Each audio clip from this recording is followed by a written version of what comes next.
కానీ ఇతని మగం చూసినది వారం కిందట నేను ఇంతవరకు వార్డు నెంబర్ ఇతని మగం కూడా నేను చూసినలా.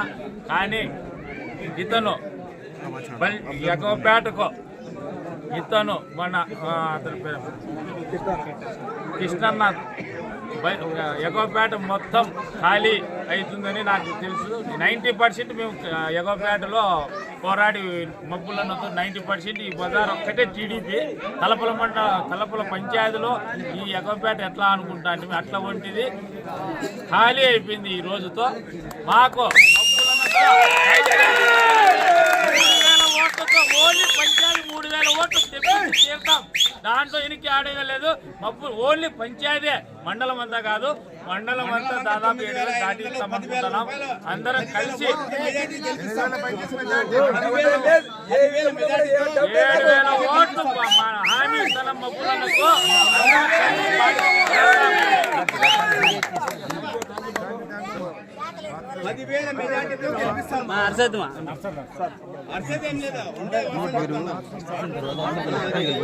ఫోటో తీసుకున్నాము.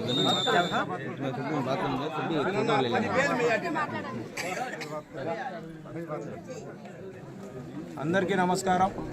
ఈరోజు ఎగుపేటను మార్చాలని ఎన్నో ప్రయత్నాలు చేసినాం. కానీ నేను సర్పంచ్ ఉన్నప్పుడు కూడా కృష్ణన్న భార్య గారు వార్డు మెంబర్గా ఉన్నారు. ఇక్కడ తెలుగుదేశం పార్టీ వార్డు మెంబర్గా ప్రతి మీటింగ్కి కూడా వాళ్ళు తూచా తప్పకుండా ఒక పద్ధతిగా వచ్చేవాళ్ళు. అయినా పార్టీ మారే టైంలో మాత్రము ఎన్ని ప్రయత్నాలు చేసినా లేదు, అట్లే వాళ్ళు ఏమో పార్టీని నమ్ముకొని ఉంటారు. కానీ ఒక ఇల్లు కూడా తెచ్చుకోలేని పరిస్థితిలో నేను సర్పంచ్ ఉన్నప్పుడు అన్న వచ్చి చెప్తే ఒక ఇల్లు శాంక్షన్ చేయడం జరిగింది. అయినా కూడా బలవంతం ఎప్పుడు చేయలే.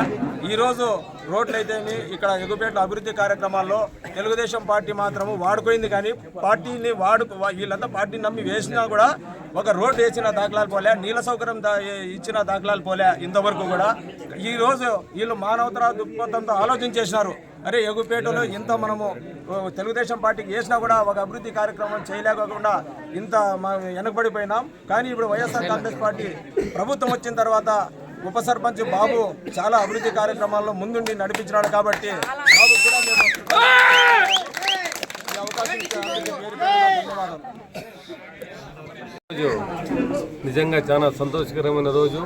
ఎందుకంటే ఏళ్ల తరబడి దాదాపు 30 సంవత్సరాల నుంచి ఈ తలపుల ఎగుపేట ప్రజలు టీడీపీలో ఉన్నారు. వీళ్ళందరూ ఈరోజు మూకమ్మడిగా వైఎస్ఆర్సీపీ పార్టీలో చేరడం జరిగింది. వాళ్ళకు నేను సాధారణంగా ఆహ్వానిస్తూ వాళ్ళందరికీ హృదయపూర్వక నమస్కారము, ధన్యవాదాలు తెలుపుకుంటున్నాను.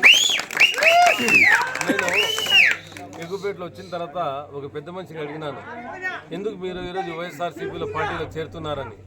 ఆయన ఇచ్చిన జవాబు, మీరే కాదు ఈ రాష్ట్ర ప్రజలకు నల్ల బాబు ఏదో షూరిటీ ఇస్తాను, షూరిటీ బాండ్ ఇస్తున్నాను నేను అని చెప్తున్నాడు. బాబు జైల్లో ఉన్నప్పుడు ఆయనకే 4 షూరిటీ తెచ్చి పిలుచుకొని వచ్చినారు. ఆయన